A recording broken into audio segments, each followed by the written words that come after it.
I'm so confused.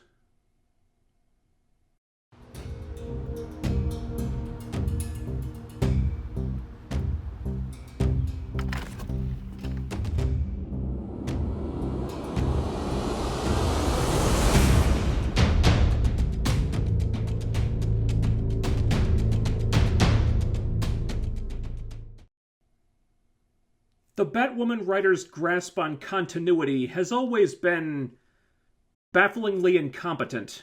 At this point, I wouldn't expect them to remember what they ate for lunch, much less what they wrote in the previous episode.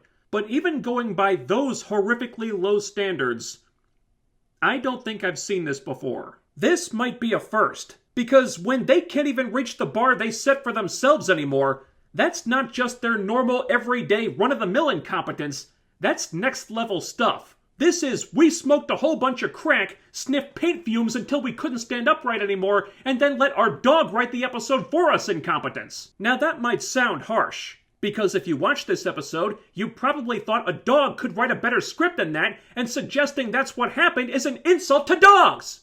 And you'd be right. But God help me, it's the only analogy I could come up with! Anyway, the episode starts with a doctor from Hamilton Dynamic running tests on a little kid. The kid had stage 4 leukemia until he was bitten by one of Alice's poison-injecting bats, and he got that super amazing Deus Ex Machina miracle drug that Hamilton synthesized from Mary's blood, which magically cured his leukemia within 3 days. And now they're trying to replicate this by taking the kid's blood, mixing it with science, and injecting some sick old man with it. Well, wouldn't you know it, the old man dies. Apparently, they've been trying to replicate the curative effects of the Deus Ex Machina drug for a while now, and they can't seem to figure it out, even though they already analyzed, synthesized, and mass-produced this stuff a few episodes ago with no problems whatsoever. Well, not one scene in, and we're already retconning shit because I guess that never happened now. Now they're saying they can't synthesize it, because if they could, and this story actually made sense, then the episode wouldn't have a plot. The doctor in charge is just desperate to get more of this stuff. So if you were in this doctor's shoes, maybe you'd... oh, I don't know. Call Mary, the daughter of your company's former CEO, and say something like, "Hey Mary, you know that drug you gave us a few weeks ago? Well, turns out it can reverse hereditary conditions, cure anemia, malaria, all types of blood diseases, and cancer. How'd you like to work with us and make medical history?" But I guess that seemed like too much work for this doctor, so he lets a violently unstable mental patient out of his padded room and tells this lunatic to kidnap Mary instead.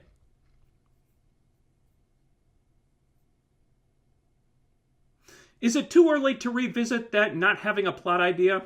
Cut to Batwoman beating up some crooks. Luke mentions that her heart rate is off the charts, and Ryan bitches at him to get off her back, but then she starts hyperventilating because bitchiness and a kryptonite bullet wound are a pretty volatile cocktail. So for no reason whatsoever, Ryan goes not to the illegal underground abortion clinic to see Mary, the only person on Earth who is 1, even close to a doctor, and 2, actually knows what this wound is, but to a normal hospital so she can see a doctor she has to lie to about what this wound is, thus ensuring that she won't get the medical care she needs. Not that she'd get that anyway because, you know, she's black.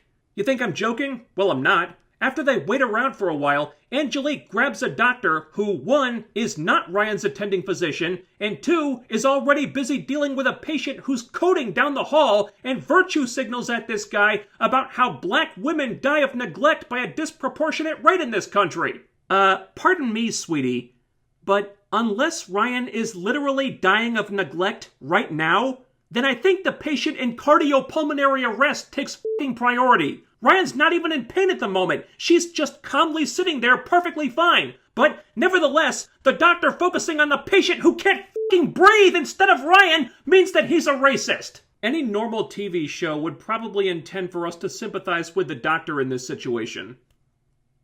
God, I wish I was watching a normal TV show right now. So they get a different doctor, a non-racist doctor this time. Ryan lies to him and says the wound's a spider bite, making sure that the doctor won't even know what kind of injury he's looking at. And it seems like the writers don't know either, because the kryptonite wound mysteriously was not glowing when the doctor looked at it, even though it was glowing both before and after. He prescribes antibiotics since Ryan's insurance doesn't cover blood work. Angelique says she'll cover the cost though, which she can totally afford because she's been really busy with her job, which involves traps for the rich and famous, whatever that means. And Ryan wants her to get out of that line of work, but Angelique deflects and she takes off. Cut to some old abandoned subway car where Alice and Ocean are hiding out. Ocean denies having anything to do with Kate's plane crashing, and Alice can't figure out why Sophia would want to frame him for that, even though it should be pretty damn obvious to anyone watching. Ocean wants to be done with this. He's just a botanist. He doesn't want to deal with all this crap. So he tries to leave, but Alice is like, doesn't it seem messed up to you that we had pieces of our memories wiped and we can't remember each other when we should? Also, Sophia has an army, and she's not just gonna stop coming after us. So maybe we should get to the bottom of this. So Ocean admits that he trained Sophia's army. Her army was trained by a botanist. On any other show, that would be the most ludicrous thing in the episode. On this one, I don't think it even cracks the top 5. When he got bored training this army, he tried to leave the island with one of those Deus Ex Machina flowers, but Sophia caught him and exiled him. And Alice thinks that they got caught together, and Sophia let them keep all their memories except the memories of each other. The fact that she still can't figure out why Sophia did that at this point is a testament to how little respect the writers have for their audience. Now granted, that audience is getting so small there's barely anyone left to have respect for, but still, it's like they're trying to drive these people away. Cut to Mary and Jacob in a car. Mary is outraged that their lawyer would have the audacity to advise Jacob to have Kate declared legally dead just because she's been missing for weeks, all the evidence points to her being dead, and the only reason they have to think otherwise is the word of a criminal psychopath. Who the hell does that lawyer think he is? Mary being an irrational jackass aside, the really interesting thing about this scene is Jacob mentioning that Mary is still in medical school. I wasn't sure that was still a thing, but we now have official confirmation that in addition to helping out with Batwoman stuff, running her illegal clinic full-time, and running Kate's bar full-time, Mary is also finding the time to go to medical school. Off-screen, of course, because otherwise this would just be downright silly. Then Sophie calls Jacob and tells him the Napier painting was a forgery. Weird that Mary somehow knew that at the end of the last episode, but Jacob, Sophie's boss, is just finding out about it now. However, they got a print off the canvas and ID'd the forger as Ocean. And they somehow did not get Ryan's print, even though we clearly saw Ryan touching the goddamn thing last week, and her print would have been the much fresher one. You figure it out. But here's the really funny part. Didn't they just recently have Sophie trying to find Ocean and come up with nothing? But now suddenly the Crows have Ocean's fingerprints on file? Gee, Sophie, that would have been a really helpful thing to mention when Alice told you that finding this asshole was the key to getting Kate back, don't you think? Whatever. Sophie thinks she can track Ocean down with science, and then the mental patient runs into them with a truck and kidnaps them. Then Sophie goes to see Ryan at the gay bar and blackmails her into snitching on Angelique. I guess Ocean is her dealer or supplier or something. The Crows have a whole file on Angelique. They haven't arrested her, of course, because she's not black, but they have enough on her to put her away for quite a while, unless Ryan uses a machine of science to turn Angelique's phone into something that will tell them exactly where Ocean is right now.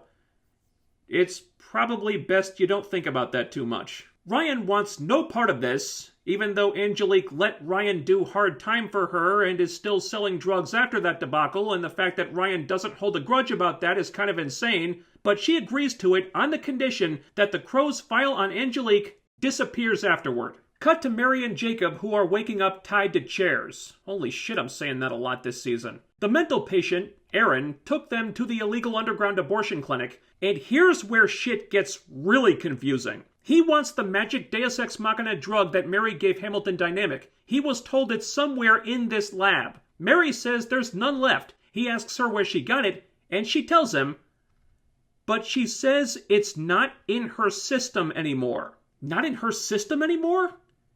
I have no idea when that became a thing. Not that it matters though, because it's gonna stop being a thing in like 30 seconds. Aaron needs her to make more of that stuff. And get this, Mary says that Hamilton could extract it from her blood to treat patients. So it's not in her system anymore, and also it is? What the f*** is going on? And then it gets even more convoluted. Mary says that while they could take the drug out of her blood and give it to a second person, when you take the drug out of the second person and give it to a third person, then the drug doesn't work anymore. But why the f*** are they even talking about that when giving the drug to a second person, or many second persons, is what they need? They already used one bag of Mary's blood to cure hundreds of second persons of a lethal poison. So what's the fucking problem here? Why are they making an issue out of extracting the drug from a second person and giving it to a third person? Why is that the stopgap all of a sudden? Why can't they just take more of Mary's blood right now and use that? None of this makes any fucking sense! Also, Mary chooses this moment to confess to Jacob that this is her clinic and she's been practicing underground medicine for the last 2 years. Cut to Ryan, who got Angelique a job at the gay bar so she can stop doing all that illegal shit she does. But Angelique likes doing that illegal shit because people respect her. She didn't get found in the group home like Ryan did. She didn't know what it was like to be found by something, but now she does. She's not about to give that up. So Ryan gets upset because she went to prison for this bitch. Angelique seems to think apologizing for that made them even, but she didn't even try to change afterward, so Ryan still feels raw about it. Then Ryan gets an attack of pain, Angelique runs to get her medicine, Ryan takes the opportunity to put the science machine on Angelique's phone, and it does whatever it's supposed to do. Because Angelique may be acting like a total asshole, but Ryan's still trying to protect her. And just when you think the writers might be trying to make us sympathize with Ryan, we cut to the gay bar where Sophie hands over the file on Angelique, wondering why Ryan's choosing to stay in the same situation that landed her in jail. Fair question. To which Ryan replies that Sophie may have been in love before, but now she's alone. But Ryan isn't, because when Ryan cares about someone, she fights for them. Unlike Sophie, when Sophie cares about someone, she lets them die in a plane crash. Because Sophie is just a bitch, isn't she? Jesus Christ, Ryan. I'm not a fan of Sophie or anything, but even I thought that was below the fucking belt. Then Ryan gets a call from the doctor who says they need to run the blood work again because her sample was contaminated by radioactive material. And suddenly, Ryan waiting several episodes to get medical attention for a kryptonite bullet wound doesn't seem like such a great idea anymore. Back at the clinic, Aaron says Mary needs to make more of the Deus Ex Machina drug or Jacob dies. Mary says there is no more, even though she literally just explained how they could use her blood to make more. And then, I guess Aaron gets so fucking frustrated about this not making any goddamn sense that he stabs Jacob in the gut. But Aaron really didn't know who he was dealing with, did he? Jacob may come up short in a lot of areas, being a well-written character, being good at his job, pretty much anything else you could mention, but when it comes to shrugging off stab wounds in the gut, he's the fucking champ. And sure enough, Mary asks Jacob if he's okay, and he says he's just fine. Oh, alright. So there's no need to fear for your life being in danger or anything that could have made for compelling television. I'm glad we avoided that. So yeah, Jacob's not bothered at all by any potential grievous internal injuries he might have, and he's a lot more concerned with how he could have been blind to yet another daughter's secret life. And Mary points out that he was always so focused on finding Beth and then on building the crows and then on finding Kate that she was never really on his radar. She chooses this exact moment to put Jacob on a guilt trip when realistically he should be bleeding out all over the floor. I don't know when they cover bedside manner in medical school, but Mary must have been playing hooky that day. Mary considers telling Aaron about Coriana, but Jacob tells her not to. He gets stabbed in the gut every other week. This is a walk in the park for him. Instead, Mary inquires about Aaron's craniotomy scar. He says his wires were all crossed, and he was always having the wrong reactions to things, so the doctors tried to fix him by frying his brain with UV light. UV light inside the human body. Where could they possibly have gotten such a ludicrous idea? Beats me. But one thing's for sure, whoever gave them that idea must have been evil. Well, of all the rotten luck, the UV light gave Aaron brain cancer. And now, sometimes he just goes nuts! Which he proves by stabbing Jacob in the gut a second fucking time.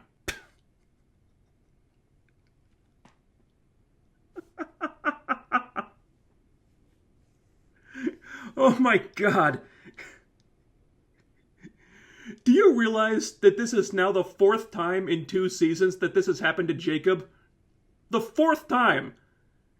This has to be some kind of inside joke in the writer's room, like, let's see how many times we can gut this poor bastard like a fish before people just stop keeping track. I really shouldn't be laughing, but I can't help it. This is so mean-spirited they've actually made Jacob, of all people, the most sympathetic character on the show. Do you have any idea how f***ed up that is? Holy shit. So then Mary finally tells Aaron about Coriana, and now he wants to know how to get there. Back in the subway car, Alice is fed up with Ocean not being on the same page as her, so she touches him, and that magically triggers the exact memory he needed to see for him to be convinced that she's onto something. Wow, what are the odds, huh? Cut to the Batcave, where Ryan is researching kryptonite. She was shot with a kryptonite bullet 5 episodes ago and only decided to read up about it now. And as pathetic as that is, she still did more research on it than Luke did, as we'll find out in just a minute. Luke walks in and says they ran a search on Ocean, but he's practically a ghost. Except that the crows have his fingerprints on file and can track him with a fucking smartphone, but Luke forgets to mention that part because his role this season is to be absolutely useless and get crapped on at every turn. Case in point, he lets it slip that he spoke with Alice at Sophie's condo a little while ago, and immediately gets hit with a guilt trip by Ryan for it. And then you left and promptly called 911 to catch the bitch whose gang killed my mom, right, Luke? Right? Nope. And Luke tries to justify that because Alice is their only way to Coriana, but that guilt trip ain't going away. Because then Mary calls and says they need to bring the map to the clinic, managing to tip them off that there's trouble, so Ryan goes to suit up, but she has another attack and collapses. So she finally shows Luke the kryptonite wound in her shoulder. Luke assumed that the kryptonite bullet would only be fatal if it hit a vital organ, but Ryan has to explain to him that this was in fact lethal. Because apparently, the bare minimum of kryptonite research that Ryan just did is more research than Luke has done in the last 5 episodes. And the guilt doesn't stop there. Luke asks Ryan why she never said anything, and she explains that she was spending every waking moment in the suit trying to convince him that she's half as good as Kate, and didn't want to give him even one more reason to doubt her. So now, even though Ryan can barely walk, she's gonna go and save Mary, and you can keep telling me everything I can't do, or you can make yourself useful and have my back for once! And then the guilt becomes so overpowering, and Luke feels so miserable and so worthless that he shoots himself in the head. Well, no, he doesn't do that. But does anyone really believe that's not the direction they're heading in at this point? I'm gonna ask this again. When, at any time, after Luke apologized for being hard on Ryan, has he been hard on her, compared her to Kate, or not had her back? Did she ever need tech support as Batwoman that he refused to provide? I don't think so. Did he ever berate her for not doing something as well as Kate would have? Not that I recall. It seemed like they had been getting along fairly well since then.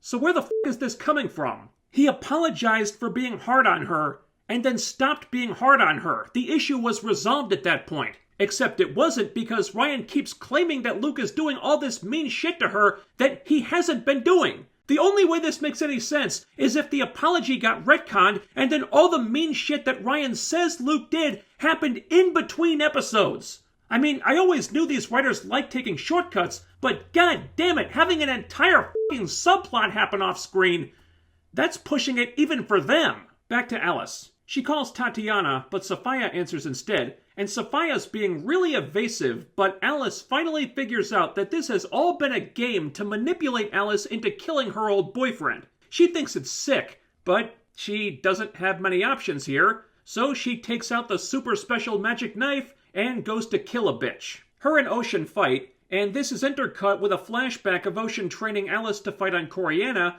until they started making out. Then they almost start making out in the present when they're interrupted by Sophie, who tracked Ocean down with the power of science. Sophie says she'll let Ocean walk if he gives her the painting, so he takes it out, but she wants to see the actual map. So he lights the damn thing on fire, which somehow magically melts off all the human gore, leaving the map itself completely untouched. That is not how fire works! So Sophie gets the map, Luke calls her and tells her to bring the map to the clinic and that there's trouble there, but he doesn't think to tell her to, take a picture of the map with her phone or something, just in case something happens to it, because that would have required actual thought. And then Luke bends the knee to Ryan and tells her the batsuit has an adrenaline shot if she needs it. And it's lucky he did, too, because it turns out this mission was the first time she ever needed such a thing. I'm so fucking tired. Back at the clinic, Aaron is completely losing his shit and thinks Mary is just another lying Hamilton because Hamilton doctors are who did this to him. But Mary thinks that's outrageous because her mom would never have signed off on secret human experimentation. Yeah, because Mary's mom was such a deeply moral person who really cared about people and always did the right thing.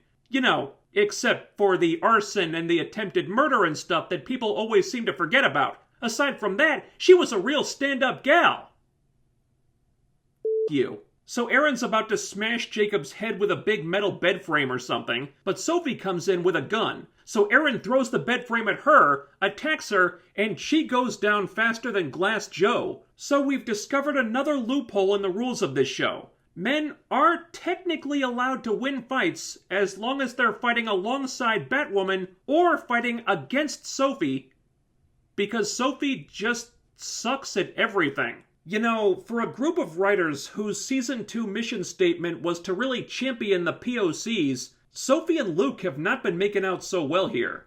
It seems like they're getting crapped on even more than usual. It's weird. Aaron dropped his knife in the commotion. Mary slides it to Jacob so he can free himself. Then Aaron tries to strangle Mary, but Jacob stops him. Yeah, the guy who, by all rights, should be ankle deep in his own entrails by now, is having a fight scene. He actually does better against Aaron than Sophie did. Wow. F you, Sophie. So Aaron takes Jacob down, but Batwoman saves him. She tells Jacob to get Mary out of there while she takes care of this guy, but then Aaron takes Ryan down too, so she tells Luke to hit her with that adrenaline shot, and then she hops right back up, defeats Aaron in like 2 seconds, and that's actually one of the more plausible things that happened in this episode, if you can believe it. Then Sophie walks back in, held at gunpoint by masked thugs. They want the map, and Sophie tells Ryan not to give it to them, but she does. They take the map, and Ryan lets them leave. She only gave them the map because they had a gun on Sophie. Then they let Sophie go, so they no longer have a gun on her at that point. So now there's literally no reason why Ryan can't fight these guys. The Batsuit is bulletproof. Ryan's certainly in no danger. There's nothing stopping her from chasing after those assholes, fighting them, and getting the map back right now, but she doesn't. She just lets them leave. She's basically channeling Kate now, because if Kate can't kill this show in the flesh, she's damn sure gonna kill the show in spirit.